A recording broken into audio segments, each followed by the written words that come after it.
네, 2025년 2월 9일 이정훈입니다. 새로운 한 주가 시작됩니다.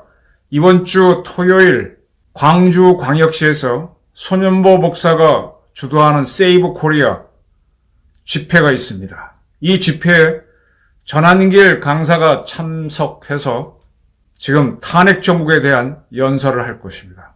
지금 전한길 강사가 2월 1일 토요일 부산 강연에서 선풍적인 바람을 일으켰고, 물론 그 이전에 서울에서 한번 바람을 일으켰죠. 이어서 그 다음 토요일인 2월 8일 대구 연설에서 큰 파문을 일으켰습니다. 그리고 세 번째 지역 유세로 광주에 들어갑니다. 어떤 일이 벌어질까요? 이어서 그 다음 주 토요일인 22일이 되나요? 그때는 대전에서 세이브 코리아 행사가 있고, 마지막 3월 1일 서울에서 대단원 행사를 마친다고 합니다. 이 행사와 함께 윤석열 대통령 탄핵을 다루고 있는 헌법재판소의 심리도 끝나지 않을까. 네.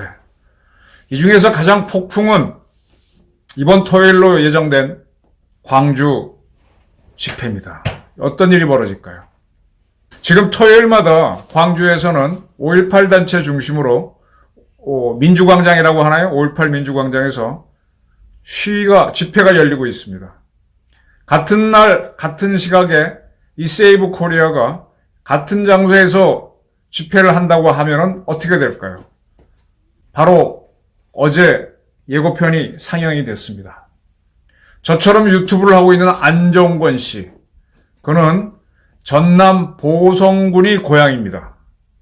그의 설명에 따르면 중학교까지 보성군에서 학교를 다녔다고 합니다. 고등학교는 부산에 있는 부산해사고등학교를 나왔습니다.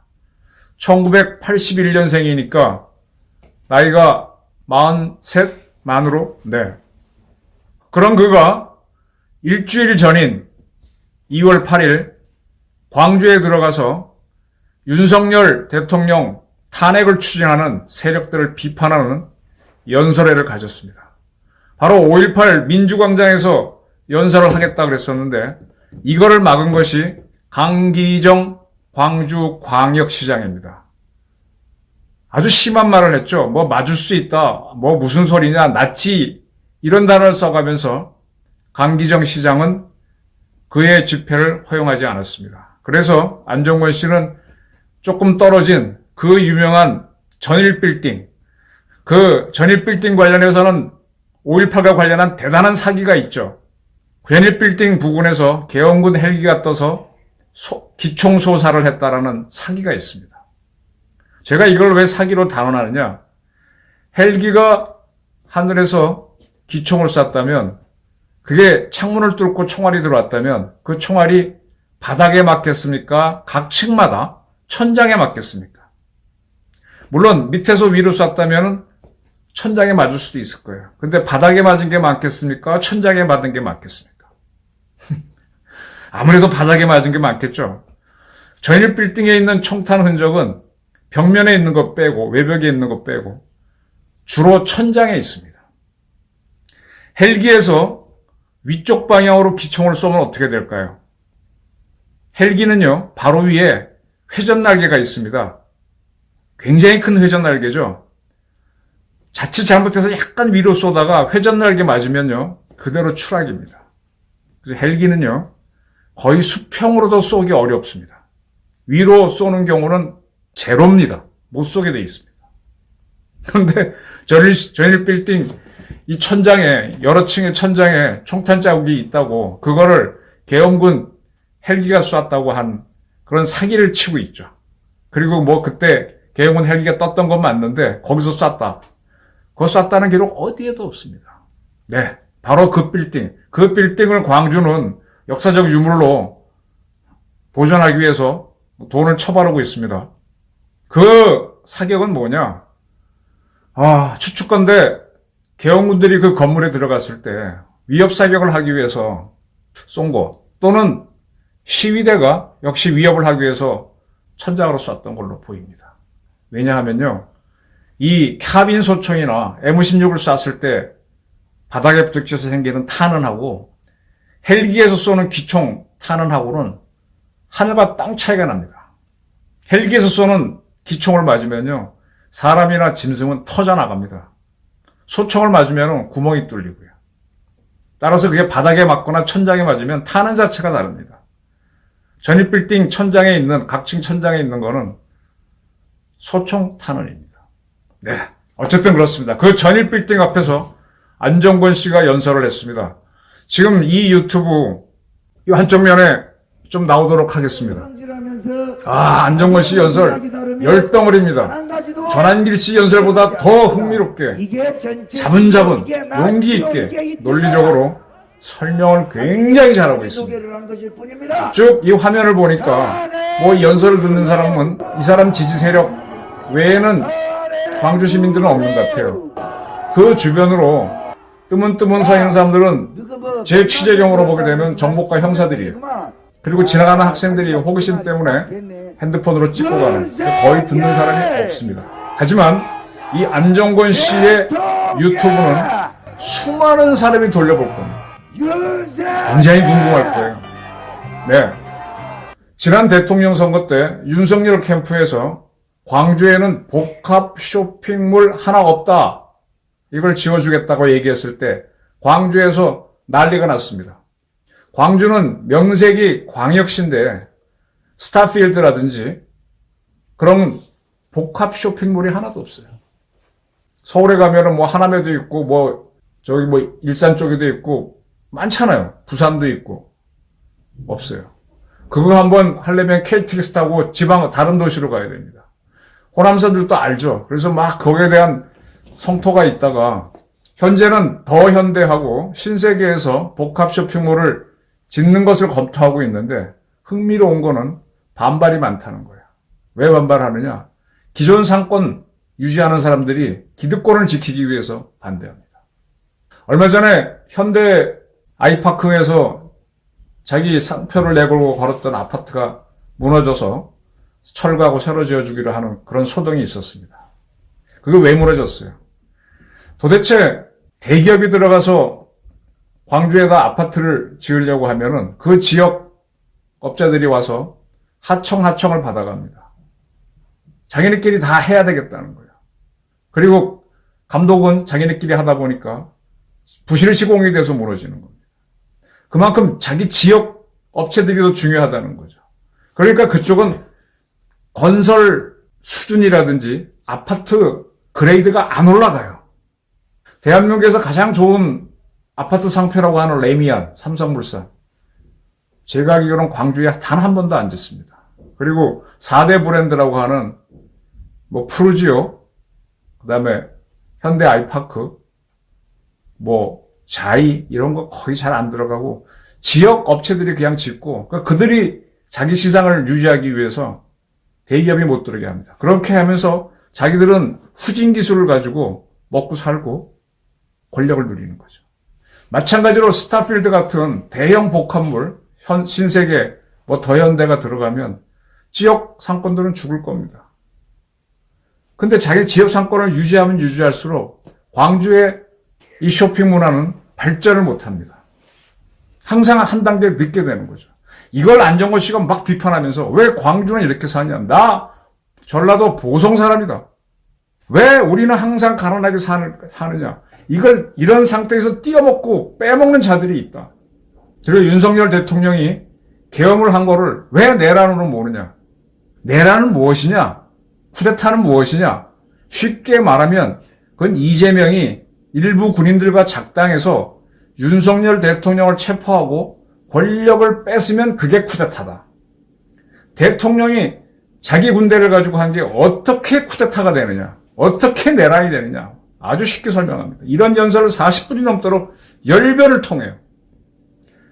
근데 같은 시각에 그 민주광장에서는 광주 세력들이 자기들이 하는 시위를 하고 있었습니다. 안정권 씨가 어떻게 보면은 자기는 전한길 씨와 매우 친하다고 하면서 연설을 쭉 했습니다. 안정권 씨의 연설은 일주일 후에 있을 세이브 코리아 광주 탄핵반대 집회의 전초전입니다.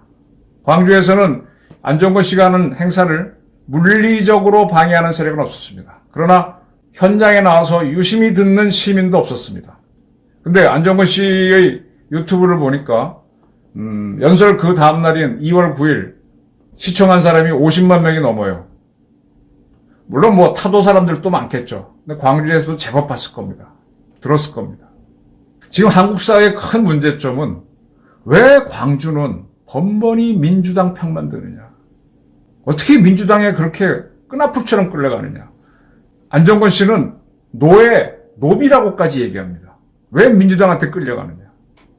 그자들이 뭐 하는데, 그자들과 같이 움직이는 세력들은 광주를 가난하게 만들고 자기네 기득권만 끌고 가면서 여쪽이 다른 지역을 따라가지 못하도록 만드는데 왜 이렇게 하느냐.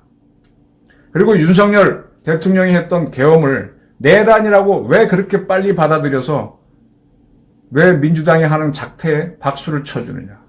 그리고 그렇게 돼서 대한민국이 흔들리면은 중국 좋고 북한 좋아하는 짓을 왜 하느냐. 지금 제 설명보다 훨씬 더 열변을 통합니다. 광주가 변하지 않으면 대한민국은 참 힘들어요. 저는 뿌리가 경북입니다. 제 사촌 형이 있는데 얼마 전에 먼 일로 통화했더니 여기 사람들도 이젠 바뀌었어. 나도 무조건 국힘당 안 찍어 하면서 막 비난을 합니다. 실제로 안 찍는 것 같아요. 응? 그놈들 말이야. 맨날 찍어주니까 뭐 어쩌기만 하고. 제 형님은 오히려 이번에 계엄을 했던 윤석열 대통령을 굉장히 비난하는 사람이에요. 그렇게 엉터리로 하고 말이야. 실력 없다고 하면서. 네. 그게 민주주의죠. 세이브 코리아를 하는 손 목사는 과거에는 사랑의 목사, 전광훈 목사와 가까웠다고 하는데 지금은 조금 서로 거리감이 있는 것 같아요. 이 손 목사가 세이브 코리아를 황교안 총리 등과 같이 하면서 지방을 순회하고 있고, 전광훈 목사는 서울 광화문에서 이제 집회를 하고 있습니다. 두 세력이 약간 경쟁 관계에다가 지금은 경쟁을 안 하는 것 같아요. 이쪽에서 집회를 하고 서울에서 같이 한다면 저쪽으로 이동할 수 있도록 시간도 서로 이렇게 여유 있게 좀 두고 이렇게 하는 것 같습니다. 지금 대한민국 우리나라는 종교단체 중에서 불교나 이쪽은 뭐 정치력이 강하지 않죠. 이 개신교하고 성당이 좀 강한데 거기에서 이번 탄핵 사건을, 계엄 사건을 어떻게 보느냐가 상당히 중요합니다. 그냥 대세에 따라가는 종교인들도 많을 거예요. 근데 이 국가가 무너지면은 또 우리가 잘못돼서 공산하다 그러면은 기독교는 굉장히 존재하기 어렵습니다. 그리고 종교 자체가 이 사회의 변혁과도 밀접한 관계가 있어요. 종교개혁에 의해서 어떤 르네상스가 시작되면서 근대화가 열린 것도 있으니까. 저는 한국 기독교가 어떻게 움직이나 이렇게 유심히 보고 있습니다. 그들이 옛날 박근혜 대통령이 탄핵될 때는 움직이지 않았죠. 그때 제가 몇 차례 유튜브를 하면서 박근혜 대통령이 당신은 기독교라 그랬으니까 회개합니다 라고 했으면 기독교에 대해서 엄청 지원했을 텐데 그것도 못하고 참 정치력이 없다 그랬는데, 윤 대통령은 지금 보니까 지난번에도 누가 성경을 보내고 이번에도 어떤 목사가 성경을 보낸 걸로 돼 있더라고요. 확실히 박근혜 대통령하고는 다른 방법으로 다르게 대응하고 있고 기독교 개가 일어나고 있습니다. 자, 호남에도 기독교인들이 많을 거고, 갑자기 이름이 생각이 안 나는데 광주의 양심이라고 하는 변호사께서 5.18이 일어났을 때 그때는 강경파가 많았죠. 이건 민주화 운동으로 가야 된다. 근데 그분을 배척하고 5.18 이후에 강경으로 갔습니다. 지금은 민주화 운동이 돼 있죠. 강경으로 한 걸 다 감추고 있습니다. 호남에도 분명히 양심적인 분들이 있고 또 국가를 생각하는 분들이 있습니다. 근데 5.18 이후 그런 분들이 자취를 감추고 민주당이 이렇게 하면 일로 가고 저렇게 하면 저로 갑니다. 저는 윤석열 대통령이 잘했다는 건 아니에요. 비판하라 이거야. 근데 이재명이 잘못하는 거에 대해서 입도 뻥긋 안 하냐 이거야. 그리고 대한민국이 윤 대통령이 계엄 실수를 했더라도 그걸 내란으로 보고 날려버리는 게 대한민국 미래를 위해서 좋으냐? 이재명한테 탄탄대로를 열어주는 게 대한민국을 위한 글이냐? 그것이 아니냐, 이걸 판단을 해야 되는 거죠. 자, 이제 새로운 주가 시작되면서 구원식 국회의장이 냈던 권한쟁의 심판에 대해서 어떤 형태로 간에 헌재가 판단을 할 겁니다. 그리고 이번 주까지는 윤석열 대통령 탄핵 심리가 잡혀 있는데 아마 다음 주에도 하긴 해야 될 거예요. 근데 그 이후로는 어떻게 될지 모릅니다. 정치의 계절, 격동의 시절로 들어가고 있습니다. 그 한복판에 광주에서 전한길 강사가 들어가서 연설을 할 겁니다. 옛날에 그 일로 상경이 붙었던 대통령 선거 때 광주에 노태우 가서 연설하면 뭐가 막 날라오고 난리였어요. 반대로 김대중 씨가 부산이나 가면 뭐가 날라오고 난리였어요. 그게 지역 감정을 일으켰습니다. 이번에도 그렇게 될지. 근데 분명한 거는 부산에서 그 다음에 대구에서 세이브 코리아 반탄핵 시위가 열릴 때 친탄핵 세력들은 그들도 집회를 가졌다는 겁니다. 그들을 하는 집회를 누구도 방해하지 않았습니다. 광주는 어떨까요? 그날 성격이 전혀 다른 집회가 열립니다. 강기정 시장은요, 아까 안종건 씨가 연설하겠다고 할 때 허락 안 하겠다, 뭐 안 하겠다, 나치 세력이라고 그랬습니다. 그에 대해서 누가 이렇게 얘기하더만요. 아니, 광주에 가서 정치 활동하려면 비자를 받아야 돼? 거기 외국이야? 요즘은 중국도 대한민국 국민들 비자 없이 들어오게 하는데. 안종건 씨는 강기정 시장을 정가사범으로 시작하면서 그야말로 그가 반국가 인물이라고 공격을 했습니다. 강기정 시장은 정율성이라고 제가 그 전에 하얼빈 가서도 한번 그 자료를 찾아보고 했었는데 이번에 린샤오준인가요? 대한민국 쇼 스케이팅 선수로 있다가 중국으로 기여한 친구가 중국 국적으로 나와서 금메달을 하얼빈 동계 아시안 게임 탔죠. 그때 울려 퍼지는 노래가 바로 정율성이라고 하는 사람이 지어준 노래입니다. 그 노래를 지은 정율성이가 담양 사람이고 또 그를 기리기 위해서 광주에 가면 정율성 도로가 있습니다. 로가 있습니다. 그 기념관을 짓겠다고 한 게 강기정이에요.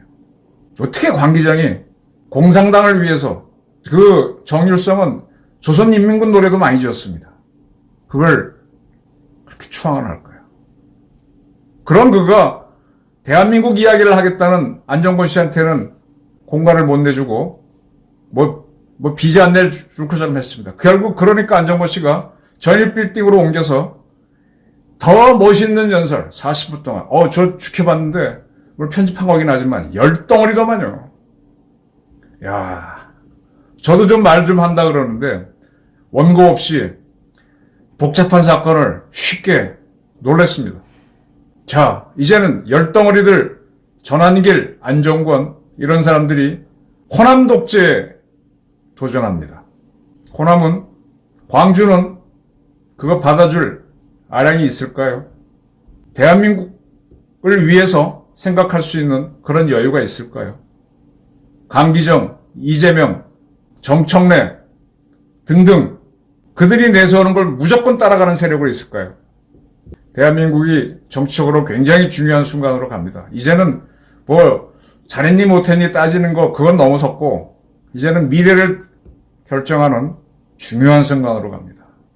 어떤 좌파 세력들이 호남을 인질로 삼아서 호남을 노비로 삼아서 권력을 쓰고 분리하면 거기에 들어가고 꼭 옛날 모택동이가 분리하면은 연안으로 도주해서 거기서 일어나서 권력을 잡았잖아요. 중국 대륙을 먹었잖아요. 그것처럼 분리하면 항상 호남으로 갑니다. 왜 호남은 거기에도 애국투사가 있고 6.25 전쟁 때 전쟁 영웅이 있었고 한데 왜 그러냐 이거예요. 안정권 씨가 그 문제에 정면으로 도전을 했습니다. 이어서 전한길 등 세이브 코리아가 들어갑니다. 어떤 일이 벌어질까요? 헌재에서의 심리 못지않게 2월 이번 주 토요일 세이브 코리아의 광주 집회가 궁금합니다. 한번 안정권 씨 그 유튜브를 보시면서 대한민국에 이런 사람이 있구나. 전한길 말고도 또 있구나. 같이 한번 보시기 바랍니다. 감사합니다.